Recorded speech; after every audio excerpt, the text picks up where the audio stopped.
video is brought to you today in cooperation with Meat Livestock Australia. Look for the MLA quality seal for all of your Australian meat. Welcome to our kitchen. Today I'll show you how to butcher McPhee Striploin. The McPhee brothers are from Central Australia with over 40 years in the meat business. They're a private company located in Victoria, and they specialize in beef and veal, mutton, and goat meat. This beef is entirely grass-fed, which makes for a lighter, less forced fat beef.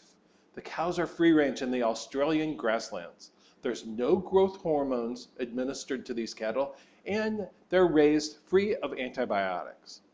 Now, a beef striploin yields the New York strip steak. This is part of the short loin, which gives you a T-bone steak in a porterhouse. On one side of the short loin is the striploin, this one, which is exactly what we have here. And on the other side is the smaller tenderloin. We discussed that in a previous video. Now, there's two cuts of striploin. One that has a bone in, that's called a Kansas City strip. And then this, which has no bone, is called a New York strip. Now, first let's talk about knives.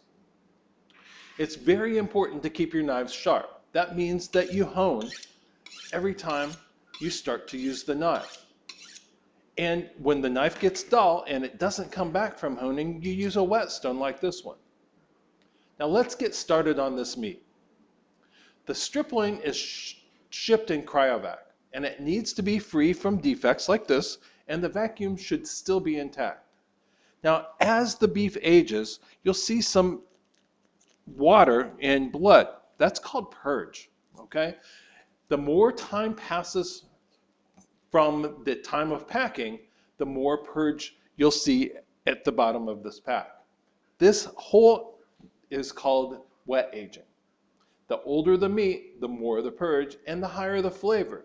But you need to consider that purge is lost. So you pay for the entire portion, but a lot of people don't want to throw away weight. Now when you open this, you carefully remove the whole muscle from the cryovac.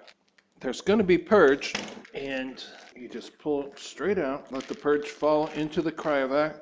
I just take some paper towel and pat it dry.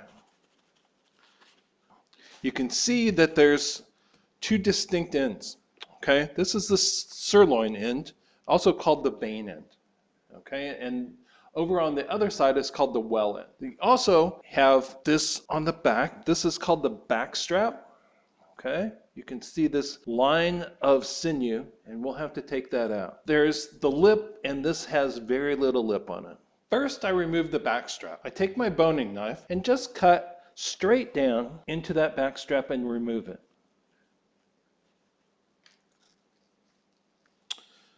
You can see that there's a little bit of meat in here, and you can always take that back off and make it into burger meat or something like that. But there's these lines of sinew that are inedible. So you have to carve all that back out. For me, I just remove it all. Then, if there's any lip, I take that off too.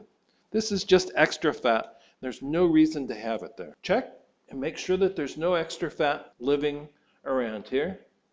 And I think that this looks pretty good. Then we're going to take this vein end and pull it out to about right here. Now you can see the vein right here.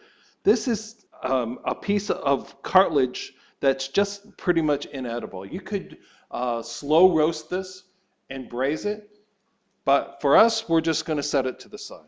Now we can make steaks. I usually try to make things that are about 30 cm, which ends up yielding steaks of about 300 grams or something kind of close to that. And if you want to leave one for a roast for your buffet or whatever, after you removed this one part from the front, then this about to right here, so let's take another couple of steaks off of here. You can see that this marbling is just beautiful. If you've got any little pieces that fall back off, just remove them. And we'll take one more steak. And then this remainder we're going to use for a New York roast, which would be perfect for a buffet. Thank you very much for watching. Please subscribe to our video to see more of our products and more how-to lessons.